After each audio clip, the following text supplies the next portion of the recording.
ప్రెజలాడ్ భాష గారు. సరే, స్టార్ట్ చేస్తున్నాను. దేవుని నామకు స్తోత్రము. మరి the heavenly Joy through the blood, రక్తం ద్వారా పరలోకపు ఆనందము అన్నది పార్ట్ 5 అండ్ ఫైనల్. ఇంకా ఈ పార్ట్ అయిపోతుంది. టోటల్ గా రక్తాన్ని గురించిన లెసన్స్ కూడా ఇవాళ లాస్ట్ లెసన్ ముగించేస్తున్నాను. అయితే నిన్న మనము పరలోకపు రక్త ప్రవాహము, దాంట్లో ప్రేమ ప్రవాహము, పరలోకంలోకి వెళ్ళి మనం ఆనందిస్తాము అన్న విషయం నిన్న చూసాం మనం. అయితే ఎప్పుడో భక్తులకి ఇవి ప్రత్యక్షతలు కలిగి మరి ఆంధ్రప్రదేశ్ కీర్తనలో గొల్లపల్లి నతానీయులు అనే సేవకుడు చక్కటి పాట రాశాడు. అయితే ఆ పాట మనం దేనిగా భావిస్తాము అని అంటే ఫ్యూనరల్ సాంగ్ లాగా ఎవరన్నా చనిపోతే మాత్రమే పాడతాం. ఒక పాట ఏదో ఇటువంటి పాట ఒకటి పాడుతుంటే ఎవరు అన్నారు, ఎందుకు చావు పాటలు పాడతారు, పాడకండి అవన్నీ అంటున్నారు. అంటే చావు పాటగా దాన్ని ఎంచుతున్నారు. అయితే ఆ పాటలోనే మన వాక్యం ఉన్నది. నేను లైన్ గా పాటలు కీర్తన పుస్తకంలో పాటలన్నీ లైన్ గా పాడుకుంటూ వస్తుంటాను. రోజు ఒక 7 పాటలు అట్లా పాడుతూ ఉంటాను. నిన్న నా పోర్షన్ లో ఈ పాట వచ్చింది. వస్తే దాంట్లో ఒక వచనం చూసాను నేను. ఒక వరుస ఏముందంటే, గొర్రె పిల్ల రక్తము విలువ అచ్చట గొప్పదిగా కాంతుము, గురుతరమగు మన దేవుని ప్రేమను కూర్మితో చూతుము. దేవుని ఫుల్ ప్రేమను అక్కడ చూస్తాము, గొర్రె పిల్ల రక్తం యొక్క విలువను అచ్చట చూస్తాము. పరలోకంలో గాని మనకు ఫుల్గా అర్థం కాదు దేవుడి ప్రేమ ప్రవాహము, ఆ రక్త ప్రవాహపు విలువ పరలోకానికి వెళితే కానీ మనకు అర్థం కాదు అని నిన్న చెప్పాను నేను. ఆ మాట ఇందులో కనపడటం నాకు ఎంతో సంతోషం అయిపోయింది. నాళ్ళ కింద భక్తులు రాశారు కదా అని. అయితే అన్ని వచనాలు కూడా చూస్తుంటే ఒక 2 వచనాలే కొంచెం ఇక్కడ వదిలేసి వెళ్ళిపోతాము అన్నది. దాన్ని ఎందుకు భయపడాలి? అసలు దాన్ని కూడా మనం పవిత్రమైన దాన్ని కానీ సంతోషకరమైన దానిగా ఎంచాలి. అయితే ఎవరైనా చివరిలో గొర్రెపిల్ల రక్తం పాట పాడుతారు కానీ ఎవరింట్లో నన్న ఆంధ్రప్రదేశ్ కీర్తన బుక్ ఉంటే 605వ పాట, స్తోత్రము చేయరే సోదరులారా మన ఆత్మలతో తండ్రి రాత్రిని మన పరమాత్మని వాక్కులు స్తోత్రంతో కలిపి. సరే, ఒకటి ఏంటి అని అంటే, ఇచ్చటి ప్రేమలకి ఇది ఏ కడవరి వచ్చి ఉన్నదేమో, అచ్చట మనం అందరము కలుసుకొని ఆనందిస్తామన్నది అది బాధకరమైన విషయము కాదు. ఎక్కువ ప్రేమలు చక్కని స్తోత్రములు, అక్కడ మనమంతా ఇంకెక్కువ ప్రేమలు చక్కటి స్తోత్రాలు ఉంటాయట మనం వెళ్ళే చోట. మిక్కిలి ప్రియుడగు దేవునికి ఇడుదుము ఒక్క మనస్సు, ఇక్కడ కంటే అక్కడ వర్షిప్ ఇంకా బాగా చేస్తామట. ఎక్కువ ప్రేమలు చక్కటి స్తోత్రాలు ఉంటాయట. కన్నీరుండదు, చావు కష్టములు ఉండవు అక్కడ. కన్నను మన శృంగారపు బ్రతుకులు ఎన్నదగనవి అక్కడ, ఎన్నదరము కాదే, వర్ణించలేము అక్కడికి వెళ్ళాక మన ఆనందం. తర్వాత వాగును వీణలు సాగును పాటలు సతతము అచ్చట రాగములు ఎంతో రమ్యములై ఉండునట. హల్లెలూయా. రాగములు ఎంతో రమ్యమై ఉండును, బాగింతనలేము, ఇక చెప్పలేము, బాగున్నది ఇంత అని చెప్పలేము, అంత బాగుంటాయట. గొర్రెపిల్లని గురించిన ఎన్ని పాటలు ఇప్పుడు నేను చెప్పబోతున్నాను. ఆ పాటలన్నిటి గురించి ఇంట్రొడక్షన్ సాంగ్ ఇది నేను చెప్పేది. మరల ఇచ్చట కూడుదుమో లేదో మనం అందరము త్వరలో పరలోకపు తండ్రి తోడను. అక్కడైతే గ్యారంటీ కలుస్తాం కదా, ఇక్కడ బిజీ గుండు కూడా కలవలేకపోతున్నాం. రోజు కలుస్తామా ఏంటి? కలవము. కానీ అక్కడికి వెళ్ళిన తర్వాత తండ్రి ఇంట్లో అందరం కలుస్తాము. గొర్రె పిల్ల రక్తము విలువ అచ్చట గొప్పదిగా గాంతుము. ఇక్కడ కాదు, ఇక్కడ కంటే అక్కడ దాని విలువ ఎక్కువ తెలుస్తుంది మనకు. గురుతరమగు మన దేవుని ప్రేమను కూర్మితో చూస్తాం. అక్కడికి ఎక్కువ ప్రేమను చూస్తాం. ప్రేమ ప్రవాహము, రక్త ప్రవాహం అని నేను చెప్పాను. అక్కడికి వెళ్ళాక ఎక్కువ ఎంజాయ్ చేస్తామని చెప్పాను. పరమ తండ్రితో, ప్రభు యేసునితో, పరిశుద్ధాత్మనితో స్థిరముగా నుందుము, మరి దూతలతో పరలోకమందున. తండ్రి, కుమార, పరిశుద్ధాత్ముడు, 1000 కోట్ల దూతలు అందరితో మనం ఉండబోతున్నాము. ఇది గుడ్ న్యూసా బ్యాడ్ న్యూసా? అపశకనం పాటల్లాగా ఉన్నాయి అంటారు కొంతమంది. ఆ పాటలు పాడితే ఏ పాడొద్దు, ఇప్పుడు సావు పాటలు పాడొద్దు అంటారు. అయితే అసలు ఇప్పుడు ఈ లెసన్స్ అన్ని విన్నాక ఇది ఎంతో శుభకరమైన పాటలాగా అనిపిస్తుంది నాకైతే. తొందరలో ఇవి ఎంజాయ్ చేయబోతున్నాము అనిపిస్తుంది. రాగములు ఎంతో రమ్యమైండును అని అంట, చక్కటి పాటలతోట చక్కని స్తోత్రాలు. ఎక్కువ ప్రేమ, రక్తము విలువ, దేవుని ప్రేమ. అబ్బా ఎన్ని మంచి మాటలు ఉన్నాయో. ఎవరన్నా లెసన్ అంత అయినాక పాడగలిగితే గొర్రెపిల్ల రక్తము విలువ అచ్చట గొప్పదన్నమాట. 6వ వచనము పాడగలిగితే పాడండి. ఆంధ్రప్రదేశ్ కీర్తనలో 605వ పాట గొల్లపల్లి నత్తనీల్ గారు రాసింది. సరే, ఇవాళ మనము, ఎందుకంటే అందరూ మీరు ఆ బుక్ తెరిచి పాట పాడుకొని మీరు ఆనందించాలని నేను మీకు అవన్నీ క్లియర్ గా చెప్పాను. సో ఇవాళ continuation of the blood provides subject matter for the song of heavens. పరలోకములో మనం పాడబోయే పాటకు అంశము కూడా ఇచ్చేది. అంశము రక్తమే. అయితే అది కంటిన్యూ చేస్తాను. రక్తము ద్వారా పరలోక ప్రవేశం నాకు హక్కు ఉంది, అర్హత ఉంది అని చూసాము. ఇప్పుడు పరలోకంలో పాడే పాటకు అంశం కూడా రక్తమే అని చూస్తున్నాము. ఇవాళ చివరి పాట, దాన్ని క్లోజ్ చేసుకుందాము. కొంతమంది ఏం చెప్తారంటే రక్తముల గురించి అంతగా నొక్కి చెప్పాల్సినంత అవసరం లేదు అంటారు. ఇంతగా చెప్పుకోవాలా రక్తం గురించి? అంత అవసరం లేదు, చెప్పుకోవాలి కానీ ఇంతగా అక్కర్లేదు అంటారు. కొంతమంది దాన్ని ఎక్కువ ఇన్సిస్ట్ చేయాల్సిన పని లేదు అంటారు. ఇక క్రిటిక్స్ ఎవ్రీడే ఉంటారు. పౌరు కాలంలోనే ఎంతమంది క్రిటిక్స్ ఉన్నారు ఆయన చెప్తున్న వాక్యానికి. అయితే రక్తము రక్తము అని చెప్పుకుంటూ పోతుంటే ఎబ్బెట్టుగా ఉంటది అంట. చూడండి జనాలు, దాన్ని ఆధునిక భాషలో, ఆలోచనల్లో, ఆధునిక భాషా శైలిలో వినసొంపుగా మార్చి చెప్పండి అంట. అయితే దాట్ ఇట్ సౌండ్స్ కోర్స్, అది కొంచెం గట్టిగా కనపడుతుంది. రక్తము రక్తము రక్తము అని చెప్తుంటుంటే, that it sounds coarse and the thought expressed by it can be conveyed in a way more in accordance with our modern habit of speaking or thinking. ఇప్పటి భాషలో, ఇప్పటి రీతిలో, ఇప్పటి ఆలోచన తీరులో, మాటల్లో కాస్త కన్వర్ట్ చేసి చెప్పండి అని అడుగుతారట. ఏంటో అర్థం కావట్లేదు. ఇప్పుడు బైబిల్ని వాళ్ళకి అవసరమైన ఉంచుకునే అవసరం కానీ తీసేసినట్టు సబ్జెక్ట్స్ ను కూడా ఇలాగ మార్చమని చెప్తున్నారు. కానీ మనం ఆ దృక్పథంతో చూడటం లేదు. ఇంకా చెప్పాలి అంటే రక్తముల గురించి చెప్పబడిన మాటలు యోహాను నుండి వచ్చినవి కావు గాని సాక్షాత్తు ప్రభువు నోట నుండే వచ్చినవని మనం ఇంకెక్కువ ప్రాధాన్యత ఇవ్వాలి వాటికి. యోహాన్ నోట నుంచి కాదు, ప్రభువు నోట నుంచి వచ్చిన మాటలు. హల్లెలూయా.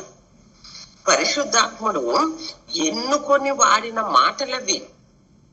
పరిశుద్ధాత్ముడు సెలెక్ట్ చేశాడు ఆ వర్డింగ్స్, మరియు ఆయన ద్వారా వాటికి జీవం గల వాటినిగా చేసి ఆ వర్డ్స్ నిండా జీవము నింపి నిత్య జీవపు శక్తితో నింపినవి మాటలవి.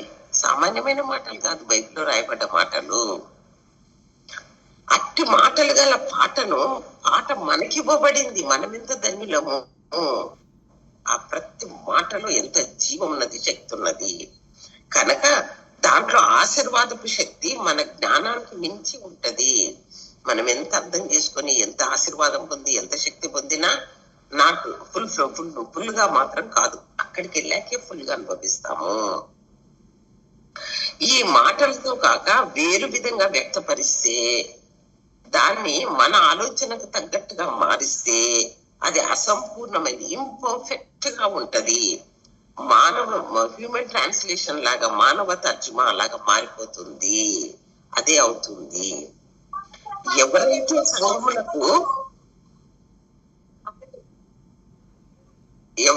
సంఘములకు ఆత్మ చెప్పుచున్నవి, పరలోకం నుండి వచ్చిన సంగతులు ఉన్నదిన్నట్లు నమ్మి అనుభవించాలని కోరుకుంటారో వారు ఆ మాటల్లో సంతోషమును, శక్తిని, నిత్య జీవమును ఒక ప్రత్యేకమైన రీతిలో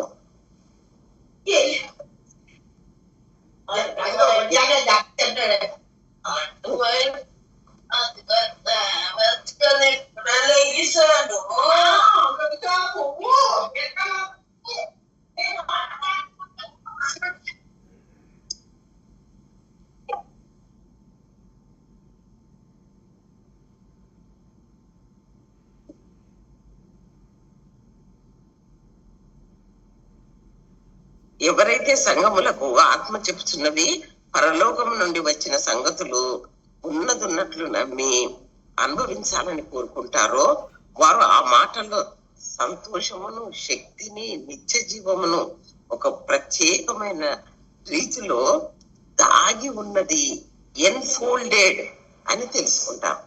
ఆ మాటల్లో ఇన్ని ఉన్నాయి. సంతోషం ఉంది, శక్తి ఉంది, నిత్య జీవం ఉన్నది. అవంతా ఎన్ఫోల్డ్ చేసి ఉన్నవి ఆ మాటలు. సో ప్రతి మాట ఎంతో విలువైంది. అందుకనే దేవుడి వాక్యము ఎక్స్ప్లెయిన్ చేసేటప్పుడు మాత్రమే మన మాటల్లో కొంత ఎక్స్ప్లెయిన్ చేయాలి. వర్షిప్ చేసినా మన హృదయంలో భద్రపరచుకున్న యాజ్ ఇట్ ఈజ్ బైబిల్ వాక్యాలే పెట్టుకో. అందుకనే పాటలలో కూడా బైబిల్ మాటలు వచ్చినప్పుడు అది పవర్ఫుల్ ఉంటుంది. యాజ్ ఇట్ ఈజ్ లేఖనాలే వర్ణిస్తుంటే చాలా బాగుంటది. నీ రక్తము అంటే గొర్రెపిల్ల రక్తము అన్న మాటలే అతి పరిశుద్ధ స్థలమునకు. మన పాటలు 3-4 పాటలు చూసాము ఇప్పుడు. నీ రక్తము, గొర్రెపిల్ల రక్తము, నీ రక్తం ఇచ్చి మమ్మల్ని కొంటివి, గొర్రెపిల్ల రక్తము అన్న మాటలే అతి పరిశుద్ధ స్థలమును, దేవుని మహిమ నివసించే స్థలము, నిత్య సంతోషములతో నూతన గీతములు అంటే కొత్త పాటలను ప్రతిధ్వనిస్తుంది, రీసౌండ్ చేస్తుంది. అతి పరిశుద్ధ స్థలం అనుభవం ఇస్తుంది మనకు.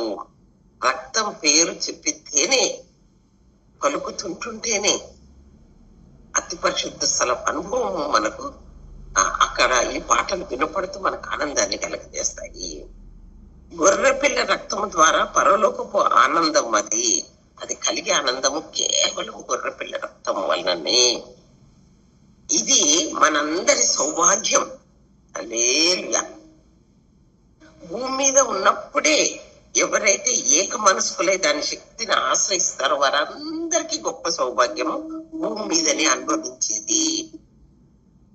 అన్నిటిని ఉంచి పరలోకంలో సింహాసనం ఎదుటను గొర్రెపిల్ల ఎదుటను నిలవబడి ఆయనకు స్తోత్రం చేయుచున్న లెక్కింపజాలని గొప్ప సమూహములో మనము పాలివారమవుక ఎంత గొప్ప ధన్యత.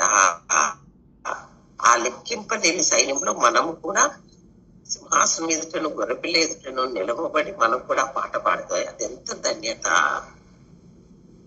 సో పరలోకపు ఆనందం భూలోకంలో అనుభవించటం ఒక భాగ్యము. ఫ్యూచర్ లో ఆ గొప్ప సమూహంలో మనం కూడా నిలబడి మనకై ఇచ్చిన రక్షణకై స్తోత్రములు చెల్లించబోతున్నాము. హల్లెలూయా. దాంట్లో మనం కూడా ఉంటాము. ఇంకా విమోచించబడిన సహచరుల మందరము, బ్రదర్స్ మందరము పరలోకంలో ఉన్నవారు ఏం చెబుతున్నారు, వారు ఎలా రక్తం గురించి పాడుతున్నారో తెలుసుకున్నాము. ఫ్యూచర్ లో మనం చేయబోతున్నాము.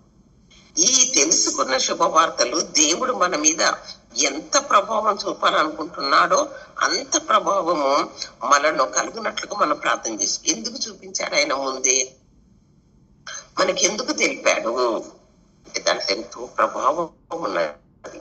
ఆ ప్రభావం నా బిడ్డలు పూర్తిగా అనుభవించాలి అని గొప్ప ఉద్దేశంతో తెలిపాడు మనకు. కనుక మనం ప్రార్థన చేసుకోవాలి. ప్రభువా భూమి మీద ఉండగానే ఆ పరలోకపు సంగతులన్నీ, మేము ఫ్యూచర్ లో చేయబోయే సంగతులన్నీ ఎందుకు చూపించావు ప్రభువా అంటే మాలో ఆ ప్రభావము, ఆ శక్తి, ఆ ఎలిజిబిలిటీ భూమి మీద ఉన్నప్పుడే పొందుకోవాలని చూపించావు కనుక మాకు అది దయచేయమని మనం ప్రార్థన చేయాలి. మిస్ అవ్వకుండా నిజమైన పరలోకపు జీవితం జీవించాలంటే రక్తంలోని పూర్తి శక్తిలో నిలిచి ఉండాలి. మనము ఆ శక్తిలో ఇప్పుడే నిలిచి ఉండాలి. అక్కడికి వెళ్ళాక హడావుడి చేసేది కాదు. రక్తము పరలోకములో ప్రవేశించే హక్కును ప్రసాదిస్తుంది అని చూసాము. ఆనందాన్ని ఇస్తుందని చూసాము. భూలోకంలో ఉండగానే ఆ గుంపులో ఉంటాము అని చూసాము. పరలోకములో చేరి అక్కడ ఉన్న వారికి రక్తము ఈ టైటిల్స్ ఏంటంటే as the blood of reconciliation, సమాధాన పరచు రక్తం అది. హల్లెలూయా. వారి ప్రాణములో పూర్తి సజీవమైన స్పృహలో ఉంటారు అక్కడ. విచ్ బిలాంగ్స్ టు దెమ్, అది వాళ్ళకు సంబంధించింది, అది వారి సొత్తుగా ఉంటుంది. లివింగ్ కాన్షియస్ లోనే ఉంటారు వాళ్ళు. పరలోకంలో చేరి అక్కడ ఉన్న వారందరికీ కూడా అది సమాధాన పరిచే రక్తము. As the blood of reconciliation గా ఆ కాన్షియస్ లోనే ఉంటారు, లివింగ్ కాన్షియస్ లోనే ఉంటారు వాళ్ళు. హల్లెలూయా. రక్తము నిజముగా మనలను అతి పరిశుద్ధ స్థలానికి తీసుకొని వస్తుంది, దేవునికి దగ్గరగా ఎన్ని బెనిఫిట్స్. ఇప్పుడు నేను చెప్తున్నవన్నీ లైన్ గా బెనిఫిట్స్. లాస్ట్ క్లోజింగ్ లో అవన్నీ మళ్ళీ చెప్తున్నాను. నిజముగా మనలను అతి పరిశుద్ధ స్థలానికి దేవునికి దగ్గరగా తీసుకొస్తుంది రక్తమే. సమాధానం తెస్తుంది రక్తమే. ఆ గుంపులో చేరుస్తుంది రక్తమే. పరలోకపు ఆనందం ఇస్తుంది రక్తమే. అర్హతనిస్తుంది, హక్కునిస్తుంది. ఇంకా రక్తము మనలో పరలోక రాజ్యానికి అర్హులుగా చేస్తుంది. As the cleansing blood. ఇప్పుడు ఇంకొక క్వాలిటీ, ఇంకొక బెనిఫిట్ మనకు, అది పవిత్రపరిచే రక్తముగా మనలను శరీరాల నుండి, పాపపు శక్తి, శరీరాశల నుండి, పాపపు శక్తి నుండి, సిన్ పవర్ నుండి పవిత్రపరిచే రక్తము పరిశుద్ధ దేవుని వెలుగులో, జీవములో, సహవాసములో కలిగి ఉన్నట్టుగా జాగ్రత్త చేస్తుంది, ప్రిజర్వ్ చేస్తుంది మనల్ని. సిన్ పవర్ నుంచి విడిపిస్తుంది, బ్లడ్ పవర్ లోకి తెస్తుంది. మనము దేవుని సజీవ సహవాసములో, వెలుగులో, పరిశుద్ధతలో బ్రతికేటట్టు ప్రిజర్వ్ చేస్తుంది బ్లడ్ మనల్ని. అటు నెగటివ్ తీసేస్తుంది, సిన్ పవర్ ని, లస్ట్ ని తీసేస్తుంది, కావలసిన పాజిటివ్ పవర్ ని మనకి ఇస్తుంది. కొంతమంది కొన్ని విషయాలు మాట్లాడేటప్పుడు దాంట్లో నెగటివ్ పవర్ ఉంటది, దీంట్లో పాజిటివ్ పవర్ ఉంటది అనేది చెప్పడం విన్నాను. అయితే మనలో కూడా ఒక సిన్ నెగటివ్ పవర్ ఉంది, బ్లడ్ ది పాజిటివ్ పవర్ ఉంది. మనకు నెగటివ్ పవర్ అంతా తీసేసి పాజిటివ్ పవర్ ని మనకి ఇంపార్ట్ చేస్తుంది. హల్లెలూయా, ఆమేన్. రక్తము పరలోకములో స్తుతి పాట పాడటానికి ఇంకొక బెనిఫిట్. రక్తము పరలోకంలో స్తుతి పాట పాడటానికి ప్రేరేపిస్తుంది. గొర్రె పిల్ల రక్తముగా మనలను ప్రేమించుచు, ఏం పడతాం, మనల్ని ప్రేమించుచు తన రక్తం వల్ల మన పాపముల నుండి విడిపించిన, అంటే తను తాను అర్పించుకున్న వాడుగా. దాని వెనకాల ఎంతో త్యాగం ఉంది. మనల్ని విడిపించాడు అంటే నాట్ సో సింపుల్. ఆయన ఎన్నో బాధలు, ఎంతో త్యాగం చేసి మన కొరకు అర్పించుకొని విడిపించాడు మనల్ని. అంటే ఇదేమి తెలుపుతుంది అంటే, మన కొరకు ఆయన ఏమి చేశాడో మాత్రమే కాదు గాని, ఇంత చేసిన వాణిని గురించి కూడా ఈ పాట చెప్తుంది. మనలను ప్రేమించు విడిపించను, చేసిన పని విడిపించను, చేసిన వాడిని గురించి వర్ణన, మనలను ప్రేమించచ్చు. రెండు, చేసిన పని, ఆ పని చేసిన వాణి డిస్క్రిప్షన్ కూడా. హల్లెలూయా. రక్తములో ఆయనే మనలోనికి సంపూర్ణంగా, ఆయనే మనలోనికి ఇంపార్ట్ అవుతున్నాడు, ఆయనే మనలోనికి వస్తున్నాడు. రక్తం మనలోకి వచ్చిందంటే క్రీస్తే మనలోనికి వచ్చాడు. హల్లెలూయా. ఎవరైతే విశ్వాసం ద్వారా తమను తాము ఈ అనుభవంలోనికి వస్తారో, పూర్తిగా అంటే రక్తం చేయగలిగిందంతా అనుభవిస్తారో, వారు ఒక జీవితంలోకి, ఎలాంటి జీవితంలోకి ప్రవేశిస్తారంటే, అది సంతోషముతో ప్రేమను గురించి స్తుతించుకుంటూ పాడే జీవితం. అది పరలోకం మాత్రమే గ్రహించగలదు. అక్కడ ఆ పాటలు పాడే పాటలు కూడా అక్కడ ఎటువంటి పాడతామంటే, పరలోకంలో మాత్రమే ఆ గ్రహింపు ఎక్కువగా ఉంటది భూలోకం కంటే. గ్రహింపు లేకుండా పాడిన పాటలు ఇప్పుడు చెప్పాను మీకు నేను. పాటే పాడాము, చాలా కాలం పాడాము, కానీ గ్రహింపు లేకుండా పాడాము. ఇప్పుడు ఈ లెసన్ విన్నాక ఆ పాట చాలా అర్థసహితంగా కనపడింది కదా. అట్ట పరలోకానికి వెళ్ళాక ఆ పాట పూర్తిగా అర్థసహితంగా పాడతాం మనము. ఇప్పటి గ్రహింపు కొద్దిదే. విమోచించబడిన విశ్వాసులందరూ ఈ రకమైన జీవితం కలిగి ఉంటారు. అది వారికి చెందినది, వారికి ఇచ్చిన సౌభాగ్యం. అది అందరూ అనుభవిస్తారు. రక్తము శిలువ మీద కార్చినప్పుడే కాదు, భయంకరమైన అద్భుతాలతో కూడింది. రక్తము పవర్ఫుల్ గా శిలువ మీద మాత్రమే కాదు, సింహాసనం ఎదుట కూడా ఆ రక్తానికి ఎంత పవర్ ఉందో చూడండి. ఇప్పుడు మనం ధ్యానం చేసే రక్తం గురించిన ధ్యానము శిలువ మీద రక్తం కార్చినప్పటి సంగతులు కాదు. సింహాసనం ఎదుట రక్తానికి ఉన్న వాల్యూ ఏంటి, పవర్ ఏంటి చూస్తున్నాం మనము. సో రక్తానికి రెండు చోట్ల కూడా అంత మహిమకరమైనటువంటి ఆ గొప్ప సంగతుల రక్తాన్ని గురించి మనము రెండు చోట్ల చూస్తున్నాము. ఇప్పుడు సిలువ చూడలేదు, సింహాసనం ఎదుట రక్తానికి ఉన్న విలువ చూస్తున్నాము. సిలువ దగ్గర ఉంది, గుడ్ ఫ్రైడే రోజు ఎక్కువ ధ్యానం చేస్తాము. గొర్రె పిల్ల రక్తపు సజీవమైన ఊటలో, అది ఇమ్మానుయేలు ఊట. భక్తులు ఎంత చక్కగా రాశారండి. గొర్రె పిల్ల రక్తపు సజీవమైన ఊటలో ఇంకా ఇంకా లోతుల్లోకి మనగాని మనము ఫుల్లుగా దాంట్లో మునిగిపోవాలి. ఆ రక్త ప్రభావం మనలో పనిచేయుటకు మన హృదయాలు ఇంకా ఇంకా పూర్తిగా తెలుసుకోవాలి. మనం రక్తంలో ఇంకా ఇంకా మునగాలి, మన హృదయాలు ఇంకా ఇంకా ఇంకా తెలుసుకోవాలి. ఎడతెగకుండా అంటే సీజ్లెస్ గా పవిత్రపరిచే ఆ రక్తం నందు స్థిర విశ్వాసం ఉంచాలి. తద్వారా నిత్యుడకు మన ప్రధాన యాజకుడు ఆ రక్తం మన మీద ప్రోక్షిస్తూనే ఉంటాడు. మన ప్రధాన యాజకుడు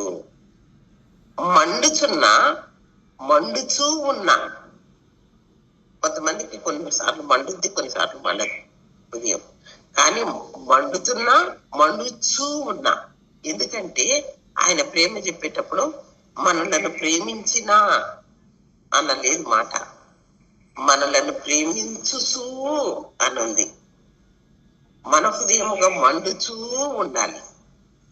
మండుచూ ఉన్న కోరికతో మన హృదయంలో యేసు రక్తం యొక్క శక్తిని అడ్డగిస్తున్నవన్నీ తొలగిపోయి ఆటంకం అనేది ఏది లేకుండా మనం ప్రార్థించుకోవాలి. ప్రభు, నీ రక్తము నా హృదయంలో పూర్తిగా పనిచేయటానికి ఏమైనా ఆటంకం ఉంటే తీసివేయి ప్రభు, అది పూర్తిగా నాలో పనిచేయాలి.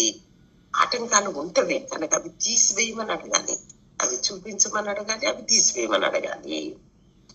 లెక్కింపజాలని గొప్ప సమూహముతో కలిసి సంతోషముతో ఆ పాట పాడాలి.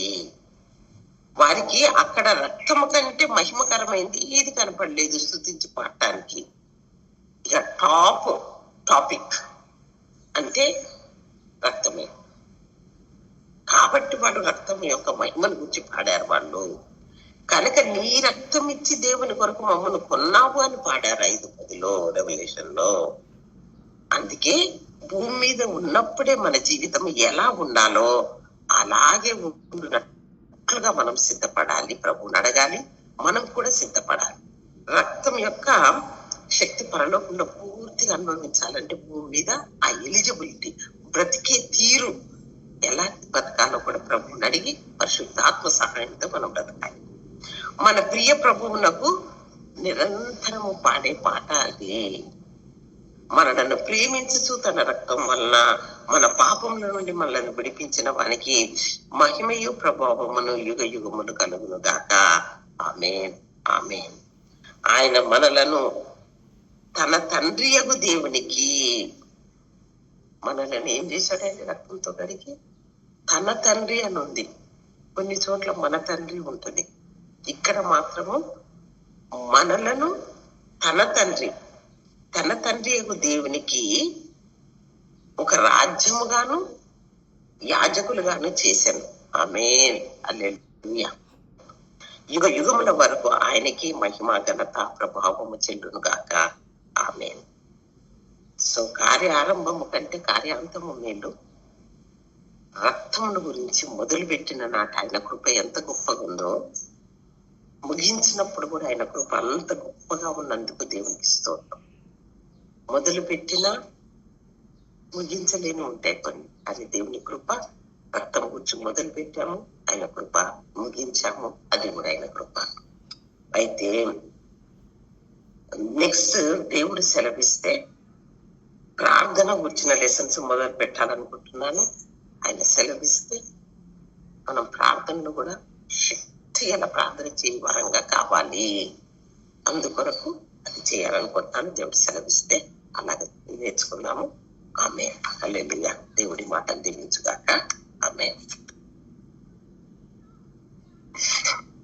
పరిశుద్ధుడ సర్వోన్నత మహిమగల మా తండ్రి, నీ పాదలకు వందనములు, స్తుతులు, స్తోత్రం చెల్లిస్తున్నాం తండ్రి. నైనా రక్తాన్ని గురించి నైనా అయ్యా మాకు తెలిసింది ఒకటే విషయం నైనా, పాపంలను కడిగి పవిత్రపరుస్తుందని ప్రతి వారం రక్తంలో పారివారం అవుతున్నాం. కానీ నైనా ఎన్ని గొప్ప సంగతులు, ఎంత గొప్ప శక్తి, ఎంత గొప్ప ఆశీర్వాదం నైనా రక్తంలో దాగి ఉన్నదో మరి ఇన్ని వారాలు నైనా మీరు మాకు బోధించారు నా తండ్రి. నైనా ఎవ్వరం కూడా ఈ మాటల్ని నిర్లక్ష్యం చేయకుండా అది పదే పదే విని నా తండ్రి ప్రభా అయ్యా వ్యక్తిగతముగా దానిలోని లాభమంతా ఎంత గొప్పదో ఒక్కటి కూడా మిస్ అవ్వకుండా నైనా సంపూర్ణంగా నైనా రక్తాన్ని నైనా అయ్యా మాకు అప్లై చేసుకుని నా తండ్రి నైనా భూలోకంలో ఉండగానే పరలోకపు ఆనందం మేము అనుభవించాలి. పరలోకానికి వచ్చినప్పుడు నీ రక్తాన్ని గురించి మేము కూడా లెక్కింపలేని జనసమూహంలో కలిసి మా రక్షణకై మీకు స్తోత్రం చెల్లించాలి. రక్తాన్ని గురించి మేము స్తుతించాలి, పాడాలి, కృతజ్ఞతాస్తుతులు చెల్లించాలి. పూర్తి ఆనందం పొందాలి నా తండ్రి నైనా. మరి ఎన్ని మేలు తండ్రితో సమాధానం ఇచ్చావు, పరలోకానికి హక్కునిచ్చావు, అర్హతనిచ్చావు నా తండ్రి ప్రభా. అయ్యా నా తండ్రి నాయన వర్ణింప శక్యం కానీ ఆనందం అక్కడ ఉన్నదని చెప్పావు నాయన. అవును తండ్రి, ఇవన్నీ కూడా నాయన ఇదేదో ఆషామాషిగా మేము తీసుకోకూడదు నాయన. మా జీవితానికి సంబంధించినవి, నిత్య జీవితానికి సంబంధించినవని నాయన ఒక్క రౌండ్ లో ఎవ్వరు పూర్తిగా గ్రహించలేరు నాయన. ఎవ్వరు మట్టుకు వాళ్ళు అవి మళ్ళీ మళ్ళీ విని నాయన మేము పరలోకములో ఇలాగున కలుసుకొని ఆ జన సమూహంతో కలుసుకొని నాయన మేము కూడా మిమ్మల్ని స్తుతించే బాధ్యత మాకు దయచేయండి. ఈ సంతోషం, ఈ ఆనందం, ఈ సౌభాగ్యం ఎవ్వరు కూడా మిస్ అవ్వకుండా నాయన ప్రతి బిడ్డను ఆత్మ ద్వారా మీరు ప్రేరేపించి సిద్ధపరచమని యేసు నామం అడిగి పెట్టుకొని తండ్రి. ఆమేన్. ఆమేన్.